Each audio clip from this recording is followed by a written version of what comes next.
Hey guys, welcome back to the channel. Hope everyone's having a fantastic day. Now, as you can tell by the title of this video, I'm about to be making a top 10 NBA point guard rankings. And I originally got the idea for this video when I saw that the Milwaukee Bucks released Damian Lillard from his contract, which was very surprising to be honest. And I was looking around the league, kind of like looking for spots he could land at potentially. And it was very rough, because a lot of these teams, aside from I'd say the Miami Heat and the Orlando Magic, they already have their point guards for the future.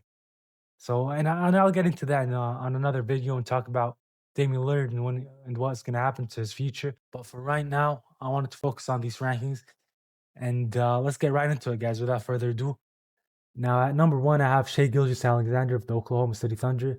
This is very easy. I think he's the only option to have at number one. He's had one of the greatest seasons of all time as a point guard. He won the MVP, regular season MVP, finals MVP. He won a championship with the Thunder, their first championship in franchise history, by the way. And I think it's clear cut number one, to be honest. And number two, I have Stephen Curry of the Golden State Warriors. He didn't have a fantastic year last year, although he did play pretty well. And his team did all right. They didn't do that great, but I just have him there just because his consistency over the years, and he's a four-time NBA champion. You just can't throw that under the bus like that. You got to put respect on his name, what he's been able to do with that franchise, and how he kind of elevates his teammates to a different plateau, if you will. And I just had to give it to him at number two.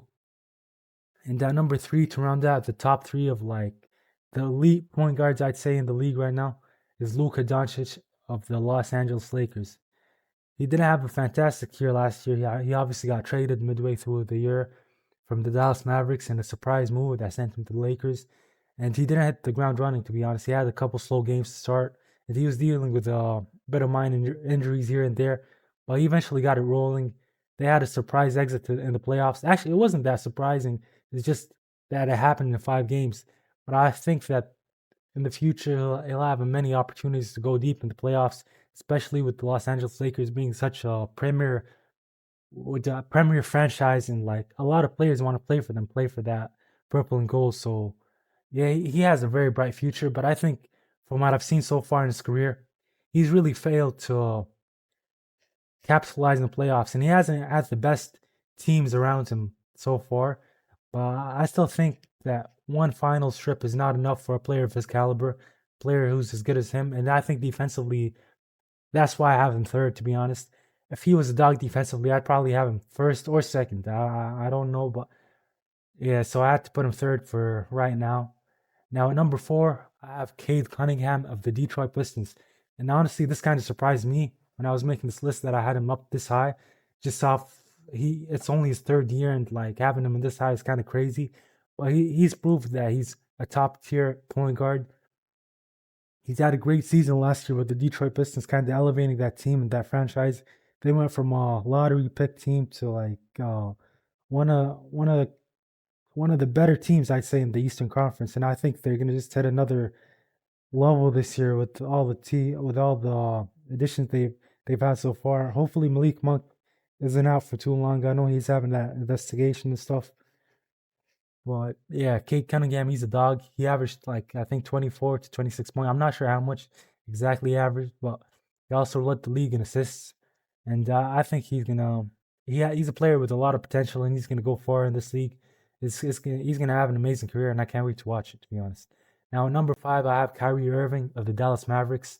And I had him at number five and not higher, just because he's never really been that number one option.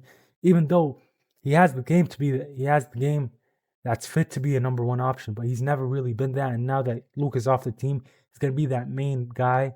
I know he's out for most of the year. Next year, he's probably gonna be back somewhere around March or April, I think, from what I've heard. Well, until then, it's gonna be D'Angelo Russell leading that team at point guard. So it's gonna be interesting to see where they are at when he comes back. I think they're definitely gonna make the playoffs. They have Cooper Flag on the team now. They drafted number one overall. They have Anthony Davis, who's going to carry for most of the year. It's just going to be interesting to see him as the number one option. The last time he was that number one option was back in Boston. Everyone knows that didn't end well. He's spoken about that before. He said he went through a lot of, personal stuff. He had a lot of, shit going on, to be honest with you. And yeah, it's just gonna be interesting to see how he does as the number one option now. And at number six, I have Jalen Brunson of the New York Knicks. I really struggled on where I should put him on this list. It was between Kyrie and him at number five. They're around the same to me, but skill wise, I'd give the edge to Kyrie, obviously. But when it comes to shouldering that offensive load and carrying a team, I think he's done a phenomenal job over the past 3 years. He's elevated his teammates. He's elevated his game so much over the past 3 years.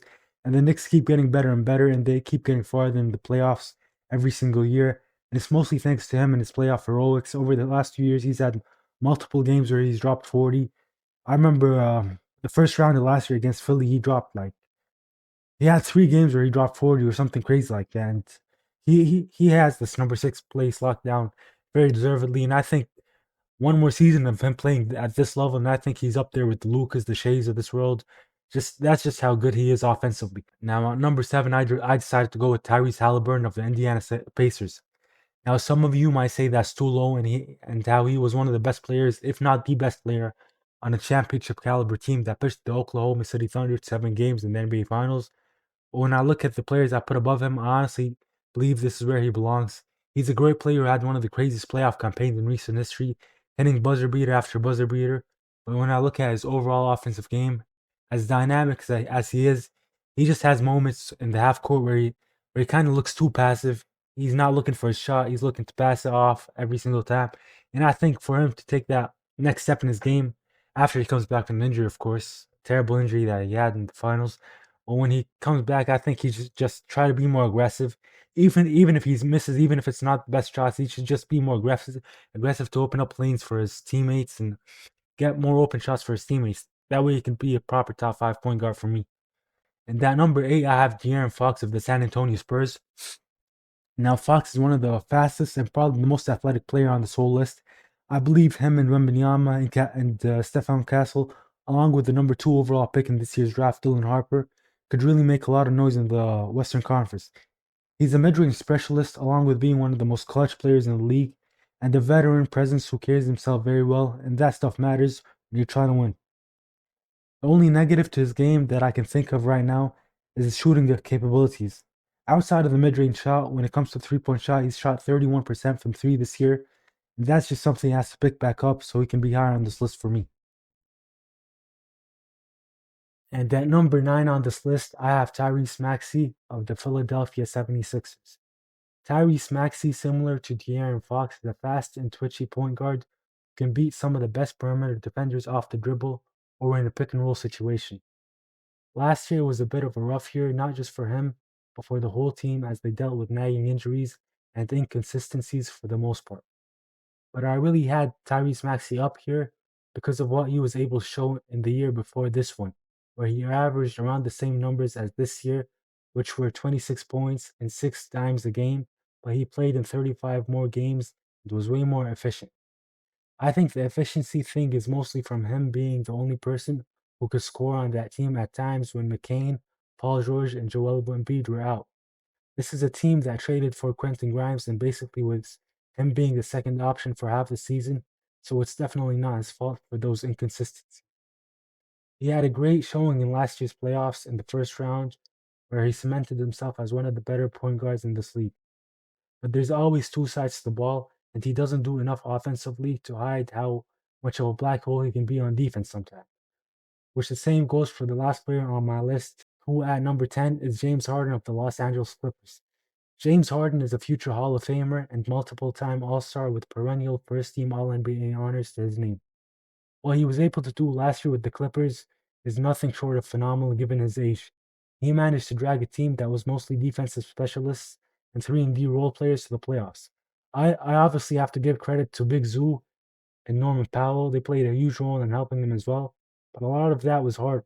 He simply mastered the art of the pick and roll over the past few years and seems to be able to get himself or one of his teammates a good look every time down the floor.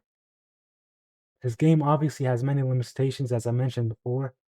He's been notorious to show minimal to no effort on the defensive end of the floor, and his game takes a hit almost every postseason, and he plays like a shell of himself sometimes.